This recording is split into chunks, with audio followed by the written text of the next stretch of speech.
Bonjour à toutes et à tous. Alors voilà, on est réunis aujourd'hui pour poser ensemble la toute première pierre d'un projet qui me semble vraiment passionnant. C'est une recherche-action qu'on va bâtir main dans la main, ici même, au Togo. Et ce que je vous propose, c'est de ne pas voir ce moment comme une simple présentation formelle, mais plutôt comme, comme le vrai point de départ de notre conversation. Alors, comment va-t-on s'organiser? C'est simple. D'abord, on va regarder ensemble quel est le cœur de notre mission commune. Ensuite, et c'est un point important, on va voir pourquoi cette approche est différente de ce qu'on a l'habitude de faire. Après, on passera au concret. Comment ça va se passer, étape par étape, dans les prochains mois. Et pour finir, on parlera du soutien, de l'accompagnement qui est là pour nous aider. Vous savez, au tout début, l'idée de base, ça paraissait simple. On va construire un plan de développement pour l'école. Mais en réalité, notre ambition, elle est bien plus grande que ça. L'idée, ce n'est surtout pas d'arriver avec un plan tout fait, venu d'en haut. Non. Ce qu'on veut, c'est créer ensemble un véritable cadre de coopération. Un cadre qui parle de vos réalités, de votre terrain, pour qu'enfin, on puisse valoriser et vraiment reconnaître le travail incroyable que vous faites au quotidien. Mais alors, pourquoi est-ce qu'on change de méthode? Pourquoi cette nouvelle approche? Eh bien, on le sait tous, n'est-ce pas? Les plans qui sont pensés dans des bureaux, loin du terrain, loin de la réalité des salles de classe, ils finissent souvent par se heurter à un mur. Et ce n'est pas une question de mauvaise volonté, pas du tout. C'est juste qu'ils n'arrivent pas à saisir toute la complexité, toute la richesse de ce que vous vivez chaque jour. C'est pour ça qu'on a décidé d'explorer une autre voie. Et on va le faire ensemble. Et regardez, cette slide, elle résume parfaitement ce changement de mentalité. D'un côté, on a la vision, disons, classique. Le plan, c'est une sorte d'injonction technique, une recette de cuisine qu'il faut juste appliquer. Et de l'autre, il y a notre approche. Et là, tout change. Ce qu'on appelle habituellement des résistances, pour nous, ce ne sont plus du tout des obstacles. Au contraire, ça devient un signal, un révélateur. C'est la voix du terrain qui nous dit « Attention, le vrai enjeu, il est là ». Le cœur de notre réacteur, si vous voulez, c'est ce concept, le dialogue de gestion émancipateur. Bon, ça peut paraître un peu complexe comme ça, mais en fait c'est très simple. Qu'est-ce que ça veut dire concrètement? Ça veut dire une chose fondamentale, reconnaître que les véritables experts du quotidien, eh bien c'est vous. L'objectif, c'est de créer un espace de confiance, un espace où les tensions, les difficultés que vous rencontrez, on ne les met pas sous le tapis. Non, elles deviennent notre matière première pour construire ensemble des solutions qui marchent, des solutions pertinentes et durables pour vous et bien sûr pour les élèves. Bon, concrètement, comment on va s'y prendre? Notre méthode, on dit qu'elle est inductive. Imaginez un enquêteur qui arrive sur le terrain.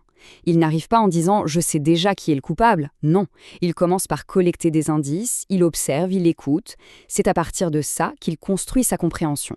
Eh bien nous, c'est exactement pareil.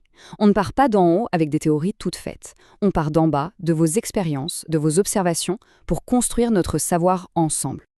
Et pour mener cette enquête, on va avoir besoin de traces. Ces traces, ce sera tout ce qu'on va produire ensemble. Chaque discussion, chaque entretien, chaque note que l'on prendra, tout ça, ce sont les pièces de notre grand puzzle. On va collecter vos récits, vos analyses, les enregistrements de nos discussions de groupe. C'est ça, notre matière première. C'est avec ça qu'on va travailler. C'est un peu comme si on écrivait le journal de bord de notre collaboration, jour après jour. Et cette recherche, elle va prendre vie dans deux contextes bien distincts.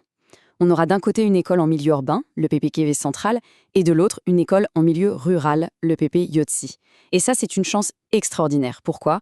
Parce que ça va nous permettre de ne pas avoir une seule vision, mais de comparer, de nuancer, de comprendre les différentes réalités de l'enseignement au Togo. Toute cette hétérogénéité, c'est une vraie richesse pour notre travail. Allez, on passe à la partie pratique. Qu'est-ce qu'on va faire concrètement dans les semaines qui viennent, entre novembre et décembre? Je vous présente ici un programme prévisionnel, nos toutes premières actions communes. Et j'insiste sur le mot prévisionnel. Ce n'est pas un plan rigide, c'est une feuille de route pour qu'on puisse démarrer sur de bonnes bases. Alors, regardons ce calendrier de plus près pour la fin 2025. On commence mi-novembre, on va s'asseoir ensemble pour finaliser les guides d'entretien. C'est important qu'on soit tous d'accord sur les questions qu'on va poser. Ensuite, fin novembre, on passe à l'action avec les premiers entretiens individuels. D'abord avec les directeurs, puis les enseignants. Ce sera vraiment un temps d'écoute. Arrive début décembre et là, on organise notre première restitution collective. Le but, c'est de partager ce qui est ressorti des entretiens, d'en discuter tous ensemble.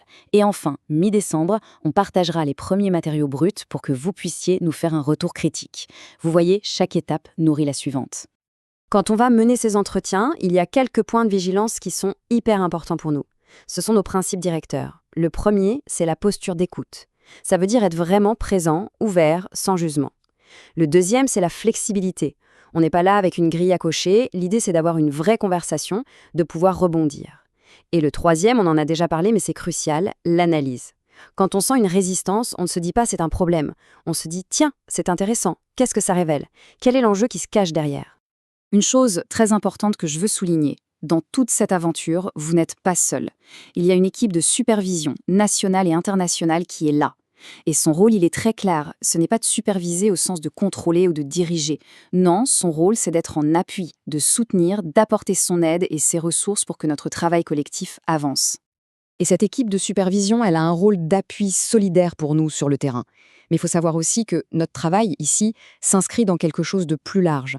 C'est un projet global qui vise à former les inspecteurs par la recherche. Qu'est-ce que ça veut dire? Ça veut dire que ce que nous allons découvrir ensemble, les savoirs qu'on va construire ici, à Keve et Yotsi, eh bien, ils ne vont pas rester dans un tiroir. Ils ont le potentiel d'irriguer la formation des cadres et, à terme, d'améliorer le système à plus grande échelle. Cette citation, je crois qu'elle résume parfaitement l'esprit du projet. Notre rôle, un appui solidaire pour la réussite d'une recherche menée par et pour les acteurs de terrain. Tout est dit, par et pour les acteurs de terrain. Ça veut dire que c'est bien votre recherche, c'est vous qui êtes aux commandes. Notre mission à nous, c'est de vous accompagner pour que cette recherche soit une réussite. Alors voilà, je voudrais qu'on termine sur une question. Une question qui va être un peu comme notre boussole pour les mois à venir. Et si? Et si les défis du quotidien, les difficultés que vous rencontrez tous les jours dans vos classes n'étaient pas des problèmes à résoudre, mais en fait la clé? La clé pour transformer et construire l'école de demain. C'est sur cette idée que je vous laisse réfléchir. Merci beaucoup pour votre attention.